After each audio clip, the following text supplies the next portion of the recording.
Naguya Jovana. I am the Executive Director of Refugee Women Organization in Bidibidi Refugee Settlement in Yumbe District.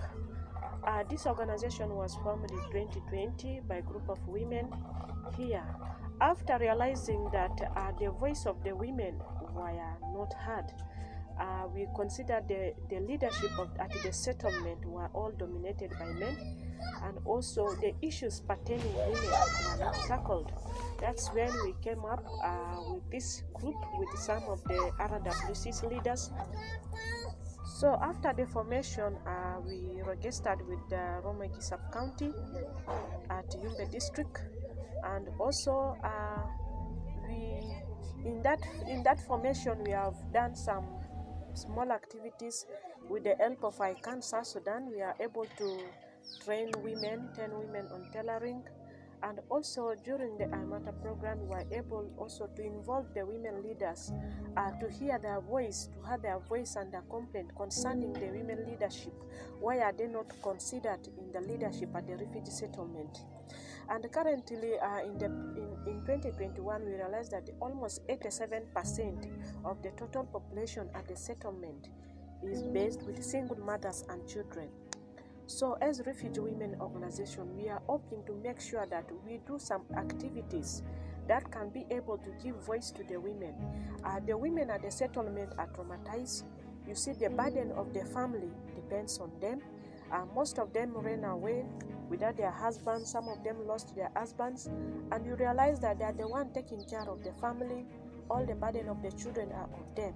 So as refugee women, we have some areas or activities that we are planning to do, like empowering these women in economic activities that can make them at least to provide some. Also, gender-based violence is also rampant. We have seen that there's too much gender-based violence at the settlement, sexual harassment, and also we have realized that these women have lost hope in themselves. They believe that this is the end of life. But as a woman, that is not our motives. Our motive, we have to stand up and make sure that we being in exile doesn't mean that our life has ended. So we have realized also that our women here at the settlement are traumatized. It is not easy to leave your country and you go and stay somewhere very far away from your home. All the burden of the family is on you. The husband is not there to support your hand. Some of them have their husbands, but the husbands, you find that they are just seated by the roadside doing nothing, and the burden of the family is on the woman. She wakes up in the morning, she has to sweep, she has to make sure that the children have eaten, she has to do the garden, she has to go to the market to sell. So this burden here, how can we make it to come reality? How can we fight for the right of women here at the settlement? So we have to stand up as refugee women. We have to make sure that these women go for counseling. We realize that here at the settlement, there's nowhere that we have a center whereby these women who are traumatized can go and explain what is happening to them, or someone who can help them at least to heal of trauma. You know, some people may look, they are not sick, but mentally they are sick. Physically, they may appear well, but the mentality, they are traumatized. They need to go through trauma healing and counseling. We also need to involve these women in some conferences, at least exposure visit, whereby they can go for some trainings, they can go to other camps to see how other women or the refugees are coping. And during that COVID-19 pandemic, we have realized that most of our girls have got pregnant. Some of them are already dropped out of school because of pregnancy. Some of the parents were forcing their girls to go for early marriage, which they are not ready for. And this has affected us, the mothers, in a very bad way, because we ran from South Sudan with our children with the hope that we want them to realize peace, we want them to acquire education. But this COVID-19 has made most of our girls to drop out of school. But currently, after 2 years of staying at home, we have seen that now, after the president of Uganda have opened the school up, we have seen that some girls are already going to school. And this has made us at least happy that at least our girls are now going back to school. But what are we going to do for those who are now dropped out of school? So as refugee women, we are going to make sure that we go from home to home. At least these parents need to be aware about the importance of education. You realize that most of the parents, they don't educate their children about the importance of education. They just leave them to live anyhow they want.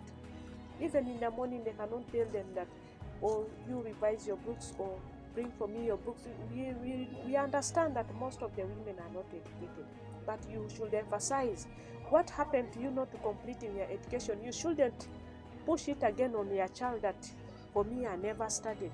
As refugee women, we want to make sure that we carry on awareness on the importance of girl child education, and we also want to make sure that at least in those schools, we should form a club, or we should go to schools to talk to these girls about the importance of education. Sometimes you realize that these girls may say that, I did not have parts, there are certain things that are missing that's made me to go to a man.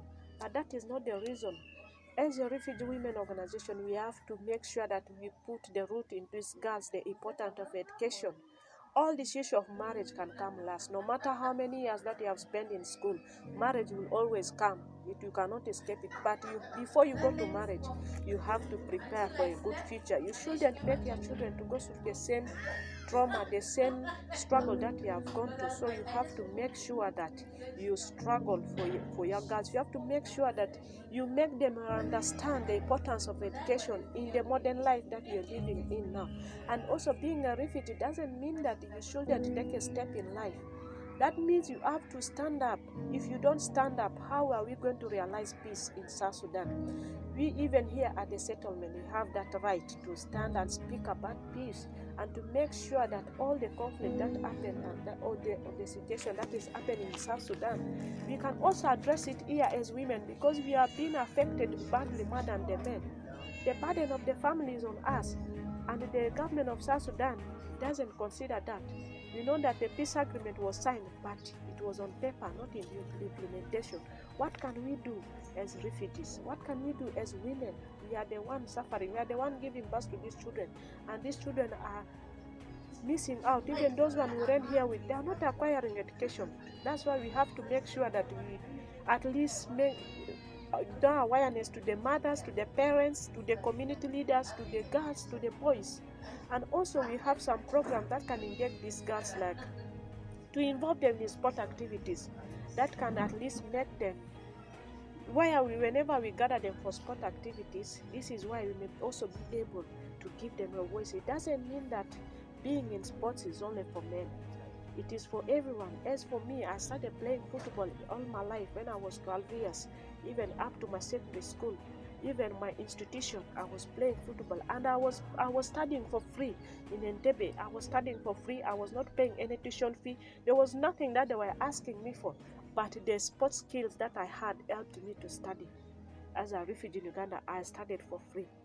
So I'm also going to make sure that all these women voice are heard. It doesn't mean that the strong leadership of the settlement should all be handled by men. Can't we do it as women? We can. So we are facing challenges in the establishment of the organization, because you know that these refugees women, they are not doing anything that can hand them for money. But we are struggling on how we can stabilize the office. We are struggling on how we can make sure that this office has become up, whereby these women who are traumatized, those who are thinking for help, should come and meet us and talk to us, so that we also hear them, so that we can also speak to them, so that we can heal from trauma.